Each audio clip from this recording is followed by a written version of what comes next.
Welcome to the next episode of the Inside and Beyond podcast, and I'm your host, Natalia Fomichenko. Today with me is an amazing guest who I'm super excited to have here, Tom Campbell.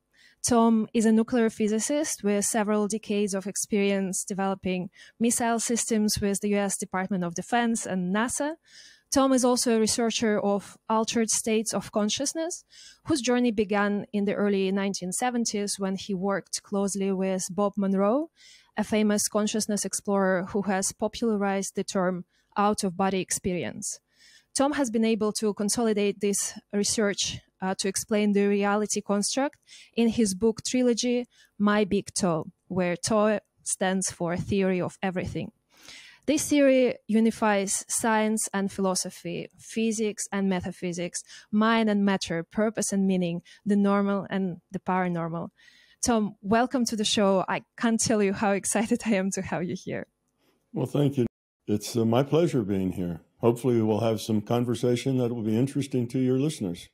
Of course. And the reason why I'm particularly been looking forward to this conversation is because I'd like to really understand what our reality or life is all about. And this podcast has been a tool for me to inspire personal growth and inform a quest for life's meaning, my own and of those who listen to the podcast. And in doing so, I wanted to connect different ways of thinking, East and West, science and spirituality, as I kind of intuitively felt that there is a connection, that these are oftentimes the two sides of the same coin. And there is a great desire in me to dissect mystical and real and understand where this line is. And oftentimes what I used to think as mystical, it becomes real, like it was with the discoveries in quantum physics, for instance. They were counterintuitive to the frame of thinking at the time, but now it's science. Now, I assume that right now, we still haven't discovered everything, and there's still a great deal of things to be discovered, which means that what seems mystical today may actually be real. And I've been reading your Big Toe trilogy, and it has absolutely blown my mind by the leap it takes to connect normal and paranormal, but also by the leap it takes to explain individual and personal growth. I know it's an extremely chunky topic, but would you be able to explain key concepts of your theory for those who aren't familiar with it at all? And then we can dig deeper into some of this. Okay. Well, you gave me such a nice introduction that you've already told them some of what I would say in an introduction. So I will try to keep it short. It's essentially this way. I have come up with a theory of everything. And I call it a big toe. Actually, the name of the book is My Big Toe. And the reason it's a big toe is because Einstein started the acronym TOE, theory of everything, trying to combine quantum physics and relativity, because those two kind of have a philosophical difference with each other. You know, each one has what they call a fact that is completely contrary to the other. So we know that neither quantum physics nor relativity are fundamental. In other words, they don't describe everything. They both are going to have to be subsets of something bigger. And scientists have been looking for that something bigger now for about 100 years. It was the early, it was about 1922 when the double slit experiment and the kind of the birth of quantum physics took place. And as you mentioned, that's something that that experiment produced a result that was contrary to materialism. Things didn't happen the way a material world, should work. So the physicists then were very energized about, wow, we've got a whole new, way of looking at reality. And they were so excited about how it was going to be really different from here on. But physicists could not figure out a good explanation of why it worked that way. So they counterintuitive to the normal mechanical and relativity physics, right? Yes, it is. So they couldn't find an explanation. They couldn't find a theory. They couldn't find a description that explained why it was like that. And that's still true 100 years later. And what they're looking for, and if you talk to some older physicists, you know, the guys in their 60s who have been around a long time, they will tell you that when we figure this out, it's going to be something so different, you know, so outlandish, and it's probably going to come from a graduate student or somebody who hasn't been, you know, indoctrinated yet to the, you know, to the beliefs we physicists have, and it will be, oh, gee, what, you know, a totally different viewpoint of the nature of reality. And from that reason, if this new perception, or I should say this new perspective, and that's all it is, just a different perspective about how things work. If this new perspective wasn't really far out, it couldn't possibly be true. That's because true. Scientists have been working on this now for 100 years and come up empty-handed to try to find something that fits their beliefs. And they can't. So it's got to be something totally outside their beliefs. And that's something that you've developed.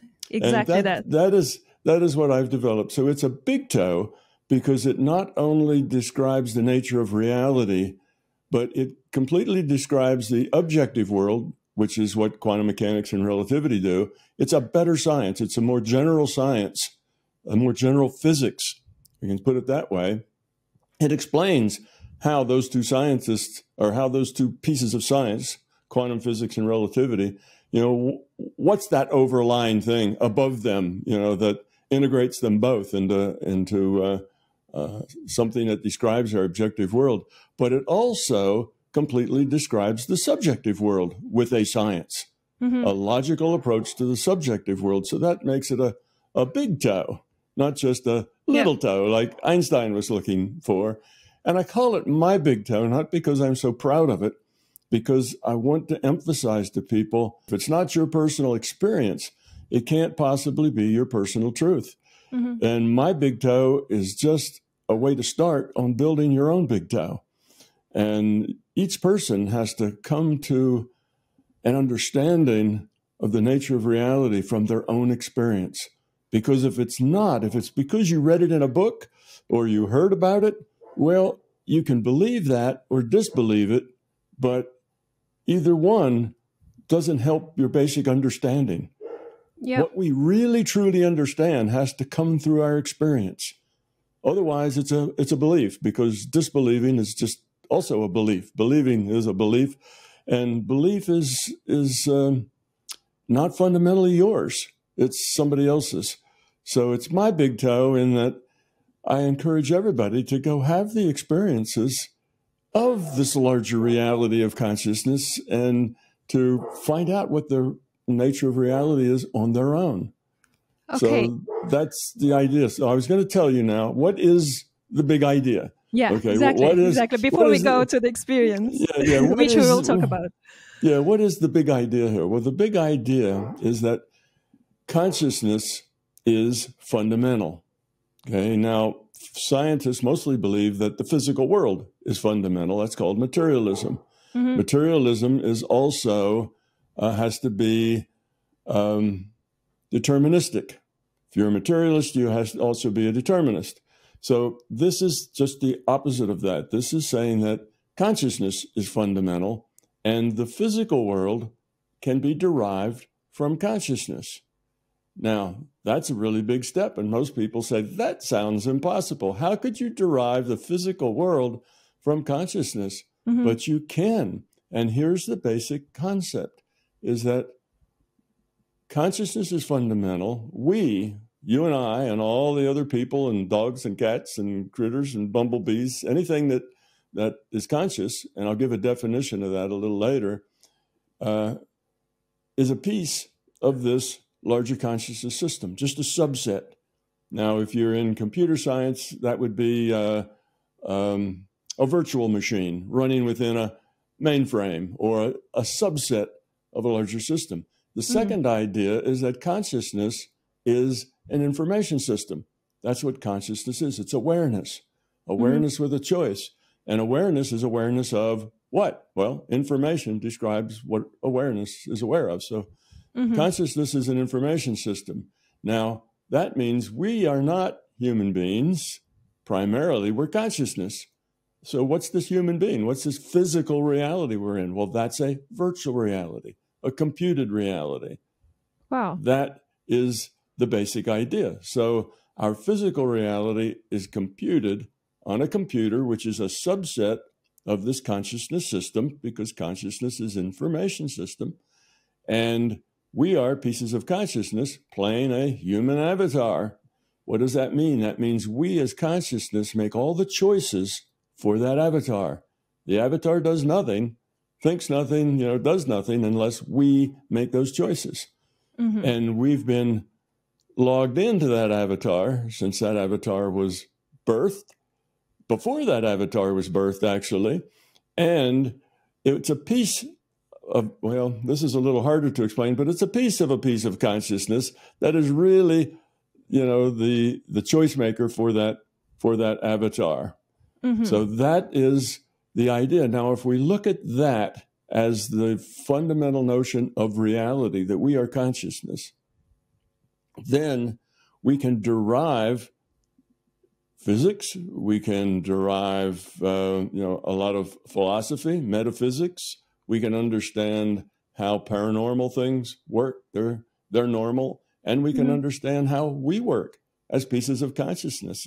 What's our purpose? What's our point? Why would the conscious system build a simulation? What would be the point of that?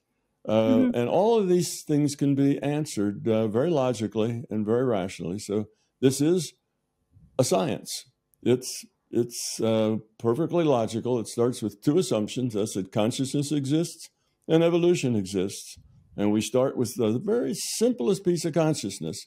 You might call that a consciousness cell, just a simple piece of consciousness. And then we can see how it logically has to evolve into what we have now, this larger consciousness system, this big system of which we're a part. We can see why it has to evolve virtual realities, why physics has to be the way, why, the double slit experiment has to work the way it does, why relativity has to work the way it does. So both of those basic sciences can be derived from first principles once you understand the nature of reality. So that's the key idea. We are consciousness. We're not humans.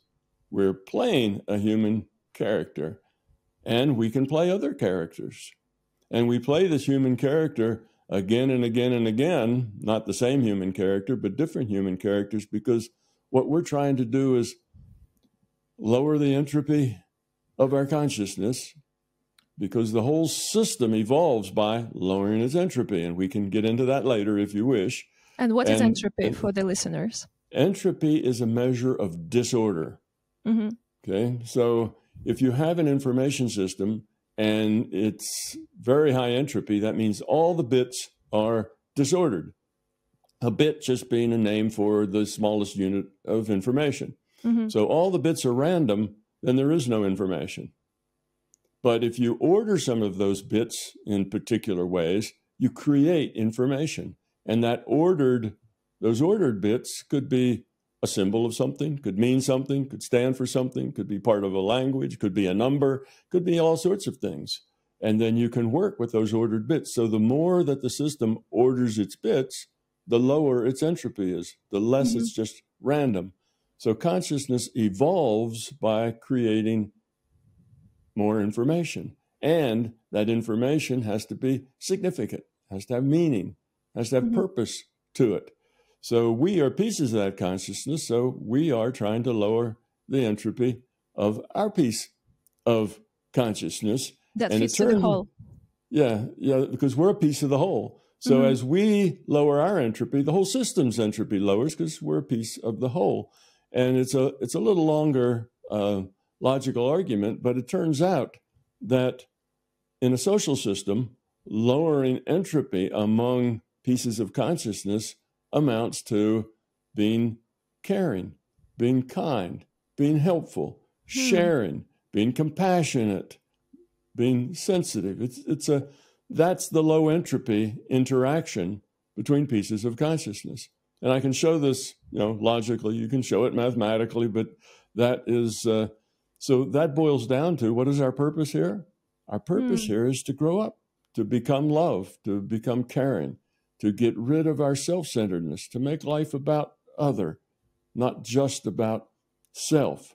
And that's the overall bigger purpose of why we're here. And why are we in this virtual reality? Because that gives us a context in which we have a lot of very meaningful choices. Choices, ethical choices, moral choices, choices in how we interact with each other and with everything else that's here. So in this virtual reality, you have these meaningful, significant choices because the reality has a rule set that defines how everything interacts with everything else. So choices are fundamental. Whereas, let's say we were consciousness just communicating with each other in a great big chat room, well, there wouldn't be so many meaningful choices there. You could tell the truth or not tell the truth. You could kind of do whatever you wanted, and the ability to grow up would be very limited because your experience would be so limited. So the system said, well, we need a more tighter context on interactions that creates more interesting, more meaningful, more consequential interactions. And the way to do that is to create a virtual reality for our piece parts to play in and make these better decisions so that they can lower their entropy and learn how to get along with each other and care and work together. And that's what we're here for. So that's just everything in a real tight nutshell. And I know it sounds like more like philosophy and be good and love everybody and kumbaya and all of that, but it really is science, and there really is a logical path to take us, to that conclusion. So it's not just something that sounds good. It actually is the fabric of reality is based upon us lowering our entropy and caring about each other. Thank you so much. That's super interesting. And there's a lot to unpack there. So if I may summarize it for our listeners, the very source of our creation is consciousness, which is the same as information system, big computer, if you want. And pieces of consciousness are what we are. And the bodies that we have are just avatars that we use specifically for this lifetime in order to live it. And during it, we can increase the order or lower the entropy of our consciousness. And the way we do it is basically by making the right choices. And right choices obviously boil down to key values and love that people share with each other. Now, there are a few questions that arise from there. So when you say that we are essentially using this physical materiality that we live in as virtual reality for these specific pieces of consciousness to learn, now the first question that arises is how what we think is real, what seems so real and has so many rules, it can be virtual in a way. So it's really hard to grasp. And then a second part that you mentioned was that essentially, in order to lower the entropy, we need to somewhat fight our ego. And the question here is, why do we have ego in the first place? Is it something that is a function of high entropy then in ourselves? Okay, so we'll talk about those things. Let's talk about the ego first. And to do that, we have to understand the nature of consciousness a little bit. So let me say that consciousness is simply awareness with a choice. It's just awareness that has a choice. Now, if you have a choice, that has some logical consequences. If you really have a choice, then that means you have free will, because if you don't have free will, then you don't really have a choice. There is no choice. Also, if you have a choice, that brings in time, because it was now and after the choice and before the choice and after the next choice. So things change. Change defines time. You can't have any change if you don't have time. You can't lower entropy. You can't evolve. You can't learn if there is no time, because all those have a before and after state. So that brings in time. So when we say that we have awareness, we're conscious, and we have free will, now we also then have time. Time, free will, and consciousness are all logically necessary for each other. You can't have one without the other two. They all go together, and they are completely opposite and incompatible with their opposite corner is materialism and determinism. So they're two opposite things. All right. So given that that's consciousness, now consciousness is awareness. And one of the things that you can have within this awareness is fear. Fear is the opposite of love. So love is in the positive direction. Fear is in the negative direction. Okay. So you can order things according to fear. Yeah. So fear is the source of ego, and fear is the source of most belief. So by fear, I'm not talking about that the bear is going to get you in the woods. I'm talking about fear as a being, fear of not being good enough, fear of being inadequate, fear of not being lovable, fear of people won't like you, fear of not being appreciated, and they go on and on and on. Yeah. These are fears. And the ego tries to cover up and deny those fears. It tries to make those fears seem less significant and less important. It tries to whitewash those fears so they appear to go away. So if, let's say, you have a fear of being inadequate, then you may have an ego that says, oh, I'm adequate, I'm good, I'm really smart, and I know all sorts of things. And that would be part of your ego. You're feeling, puffed up about yourself. We call that ego. But it also could be just the opposite. If you fear that you're not good enough, instead of being arrogant, you might be the shrinking violet that shrinks back into the corner and is afraid to say anything to anybody because if you said something, it wouldn't be much, and people might laugh at you, or it just wouldn't be very adequate, whatever it is you say. So you can have opposite reactions to that, but they're both ego. Yep. And ego is a device by which we use so that we don't have to look at the fear. We don't have to deal with the fear. We pretend something in order to keep us from dealing with the fear. Now, belief is also created by fear. And that is, if we, one of the big fears we have are things we don't understand. The unknown frightens us. And we often then will come into beliefs. We'll make up a belief to make us think that we know something and feel better then. Oh, well, that's not an unknown. I know how that works. It's like this. And that's not necessarily true, but it's a belief and it makes us feel better. So belief is often the same as ego in the sense that it makes us feel better. That's part of its job, because we have a belief that suits us, that satisfies the way we feel or the way we think. Then in our own mind, we turn that belief into a fact. So everybody who has beliefs thinks their beliefs are facts, because that's kind of the trick. That's the idea, to convince yourself that you know more and understand more than you really do.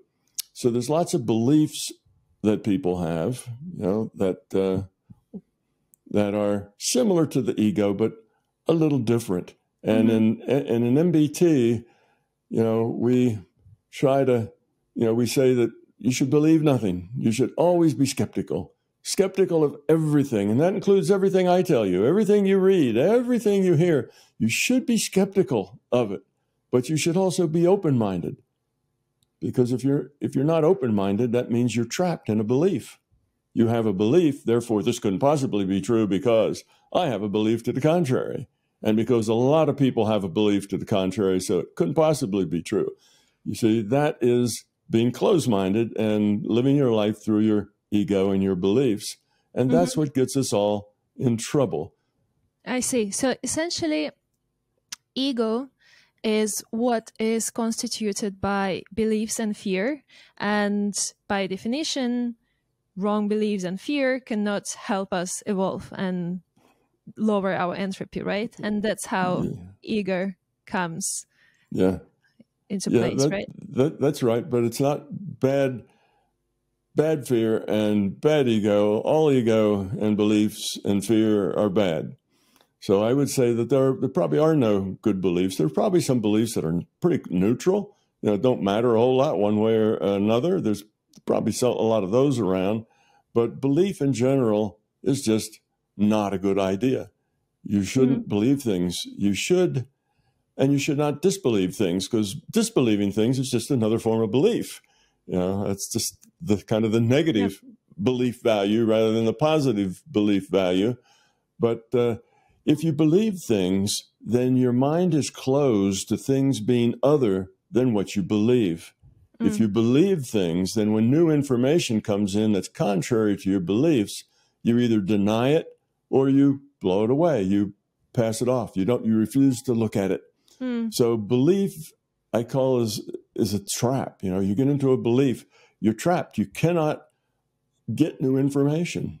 You're stuck. You're in a belief trap. And now the amount of information that you can use to grow or to become or to see bigger pictures or to enhance your understanding is limited. You can't understand but so much because you have beliefs. That's why you should always be skeptical of everything. And as we started out saying, if it's not your experience, it cannot be your truth. So you should want to personally, gather your information and your knowledge and not say, well, I can't really get that myself, so I'll just read about it and believe it. Well, sometimes that's true. You can't experience everything.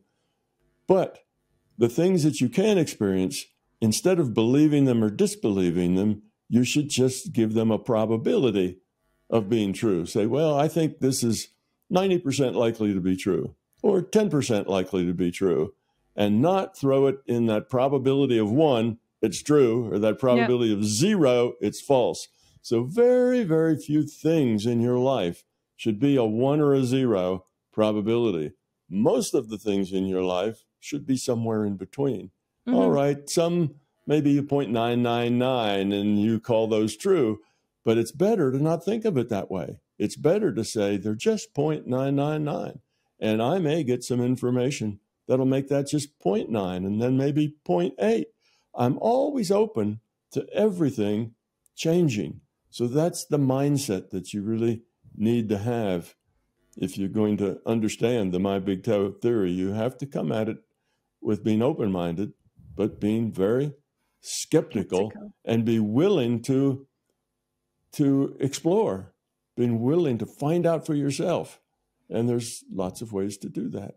Yeah, and we will talk about these ways, because I do understand that some of our listeners may wonder, okay, now we have this big toe theory that's, just brings in a very large concept. How can we ever be able to experience it and understand it and prove whether it's true or not? So we are going to come to this.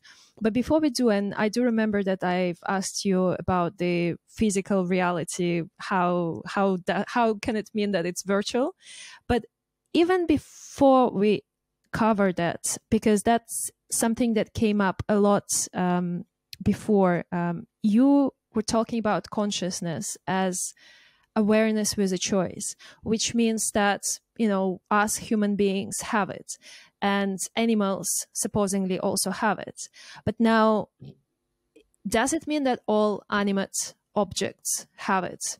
Plants, fish, any simpler forms of life? Or there is a line between where there is just awareness and where there is awareness with a choice? Yes, there is such a line. Mm-hmm. Everything is not conscious. You know, rocks are not conscious. You know, the expression "dead as a doornail." You know, doornails are not conscious. Mm-hmm. Things like that. But we wonder about trees. You know, are trees consciousness? Is a clam conscious? Mm-hmm. Well, the only way to find out is to test that animal or that thing and see whether it makes any free will choices. And it has to make a choice. Now, you can make choices without being free will. You can make choices just because it's programmed. Okay? Mm-hmm. Some choices are like that, and we call that stimulus and response. You know, for example, you have a sunflower, and it follows the sun. As the sun moves, the sunflower actually moves its face Mm-hmm. and looks at the sun. And you know, is that conscious because the sunflower consciously wants to keep its face toward the sun? Or is it the fact that the sun heats up one side of the stem and the other side of the stem is cooler, and that makes a little torque in the stem which rotates it and follows the sun? Mm-hmm. Now, then that is hardwired. You know, it's not a thought, it's not a choice. It just happens because the machine is wired that way. A program, you know, your computer sitting on your desk right now is not conscious, although it can do a lot of amazing things, and it can find your misspelled words, and it does a lot of things that make it seem very intelligent, but it's just programmed. It follows directions. And if you give it the exact same input in the exact same situation, you'll get the exact same answer every time because it's algorithmic. It's another way of saying hardwired. It's algorithmic. So things that are algorithmic are not conscious. They're just a machine that does what they do. Whether it's a biological machine or a mechanical machine doesn't make any difference. But then the question comes to mind. Do we not have this element of being pre-programmed?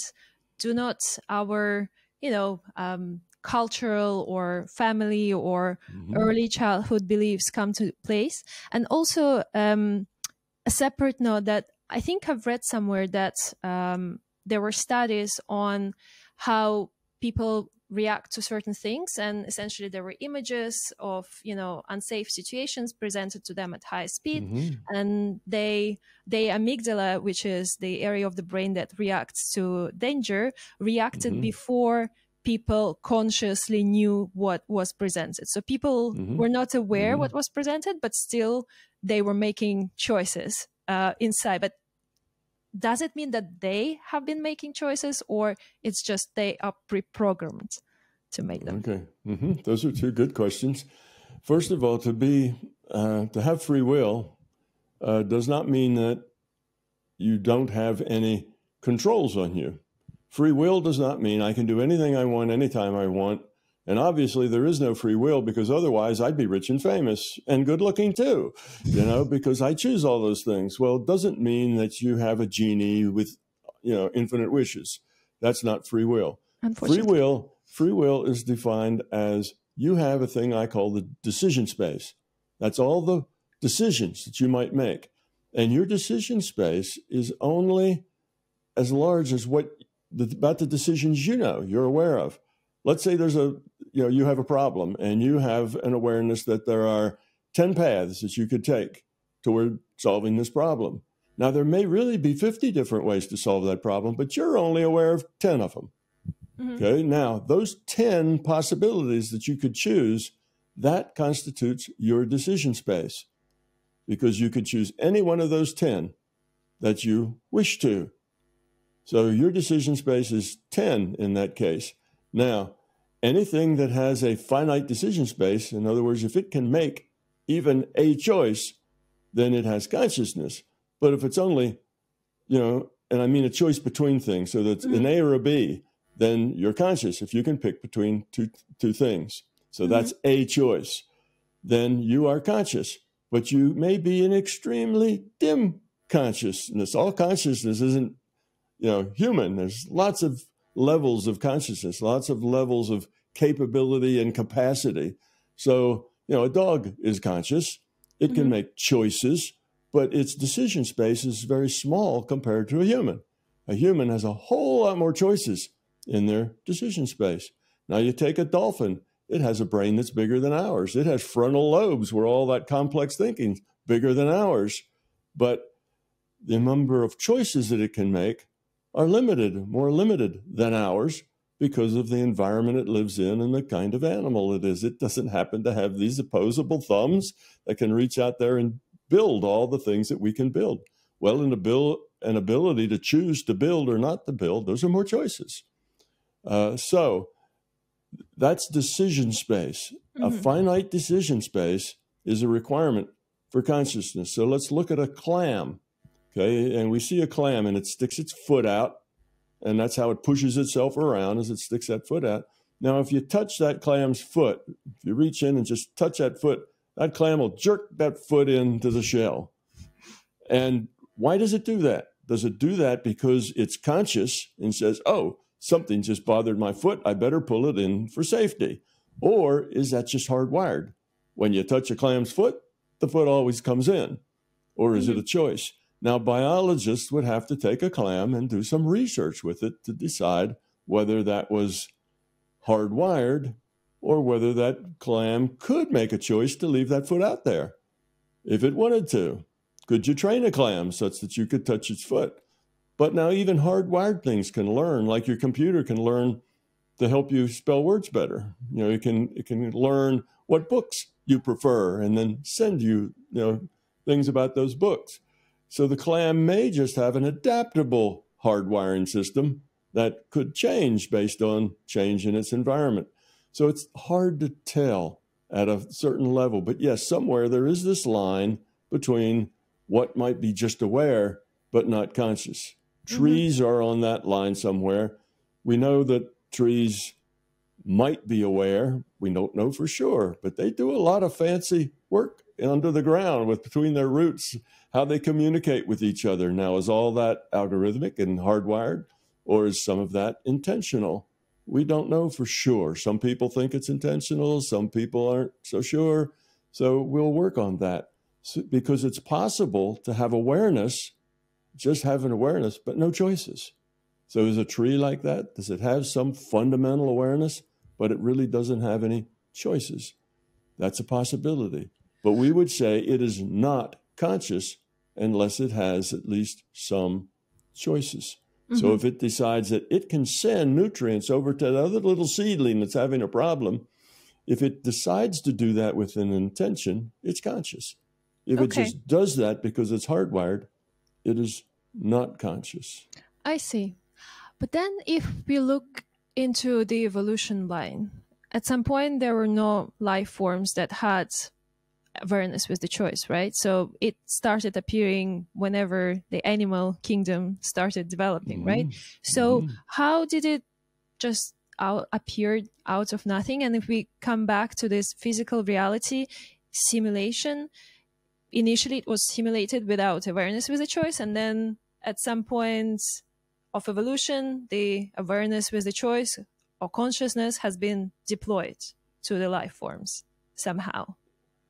Okay, well, let's talk about that a little bit. I'd like to go back to the other thing you mentioned about the person who knew that some kind of terrible picture was going to come up before the picture actually came up, because they physiologically started to react to that terrible picture before the computer even picked that picture to come up. So it's not only before the picture was shown, but before the computer actually made the selection of what picture to show. Oh, really? Yes. So you have a computer that'll randomly pick a picture, and the person actually reacts to the picture that's going to be picked before it's even picked by the computer. Oh, wow. Yeah. So that's, you mentioned that, and I don't want to just leave that alone, because somebody will say, oh, well, he skipped over that question and didn't answer it. But there are answers to that, but I know there's so many places that we can go. It's kind of hard No. Let's cover this. Let's cover this before we jump to the next thing. Yes. So we can react to the stimulus before we are aware. It has nothing to do with the consciousness in this stage. In this case, it's not our consciousness that is doing that, but it is it's the larger conscious system that's running this virtual reality. Okay, so think of it this way, is we have a piece of this larger conscious system configures itself as a computer, and that computer is going to compute our virtual reality. Now, we are pieces of consciousness. We get a data stream. We get that data and we look at it and we interpret it as our reality. You know, this is just the way all of us would be if we were playing a computer game, right? You're sitting in your chair, you've got your mouse, you're looking at your computer. The server sends you data, and you look at that data. You get that data as what, a couple of million pixels of light on a screen, and you interpret those couple of million pixels as rivers and rocks and people and things and that sort of thing. So you get data as consciousness, you interpret it as this reality and interact. And the data you get describes not only your environment, but the other people in your environment and how you interact. It's a multiplayer game.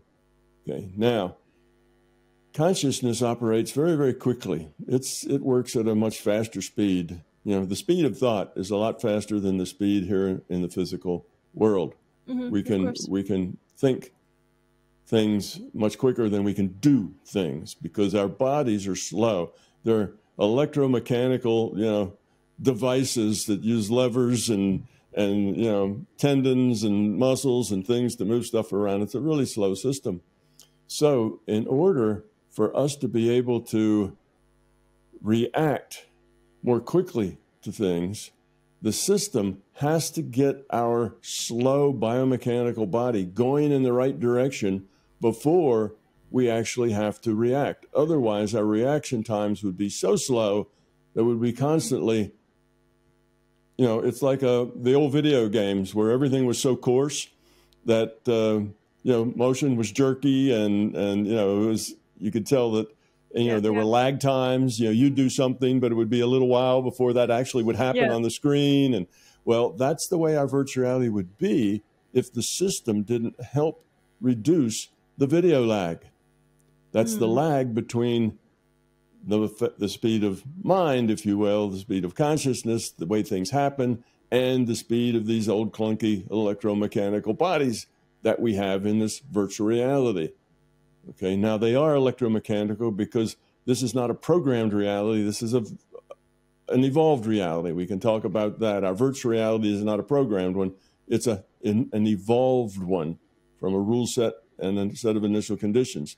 So that's, you know, and the rule set is what we call science. Scientists try to dig out the rules of the rule set that define our virtual reality.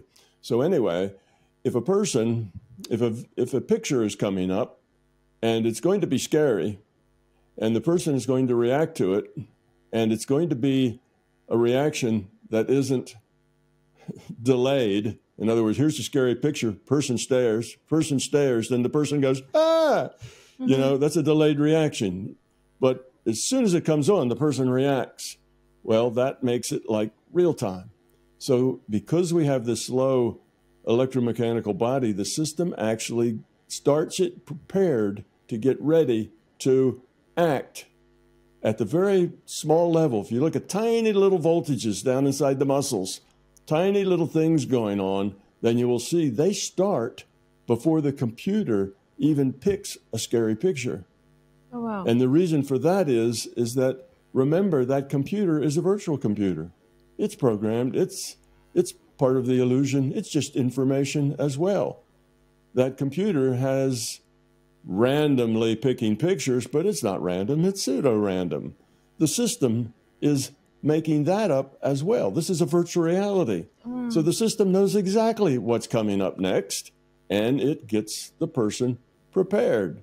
It knows what the next random number is going to be, what picture's coming up, and it's got to get that slow electromechanical system up and moving so that when a picture pops up, the person will react to it, rather than the picture comes up and a second later the person reacts to it. Otherwise, we'd never be able to drive cars or fly jet aircraft or do a whole lot of other things that require quick reaction times. We would be a virtual reality game just like the old games where there was always this video lag going on between, what happens and the reaction to what happens would have a lag time in it.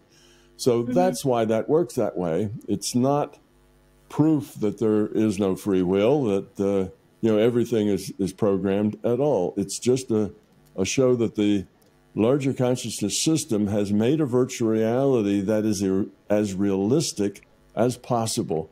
Because a good virtual reality is one that you can't tell that it's a virtual reality. So the system wants to make it like that because, we're here, we're interacting, we're making choices and things, and it needs to be credible and believable, and we need to be absorbed in it. It's definitely very refreshing to realize you actually live in the simulation.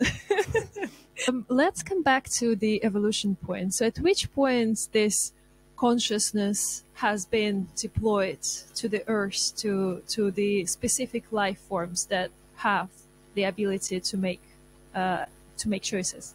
Okay, so in order to answer that, we have to look at where does this reality come from? How did the virtual reality get started, and what is it? Well, the system needed a context in which to make more consequential choices.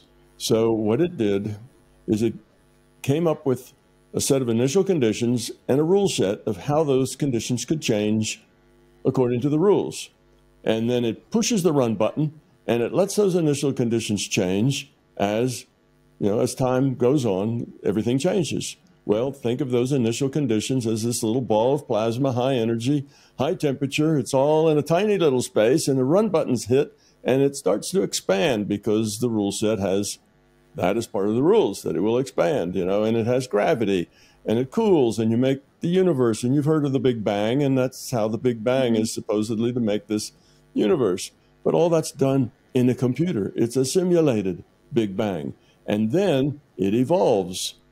Okay, so you end up with a sun like ours, with a planet like ours, and then you end up with the right amino acids next to whatever else, and bing, you get a cell. And then these cells start to grow, and you start with single cells like bacteria. They find that they can lower entropy by cooperating, and they become multicelled things. And the multicelled things grow, and they become things like jellyfish, and then they start to have specialization of cells, so that you got the locomotion part, the defense part, the digestion part, the sensor part, and all of those work together. Now you have a lot of cooperating cells. And the more you get cooperation between the cells, the lower the entropy gets, and things evolve. And eventually you end up with fish and people and, toads and lizards and so on, and mammals. And here we are. So we evolve according to a rule set. Like I say, we call that rule set science. Science digs out the rules. That's what we try to do, try to understand the rule set of this virtual reality. So this virtual reality just is, and it developed from the basics, from the Big Bang, if you will, the big digital bang. Okay, now you talk about, well, where did the consciousness come in? Consciousness is what the larger system is.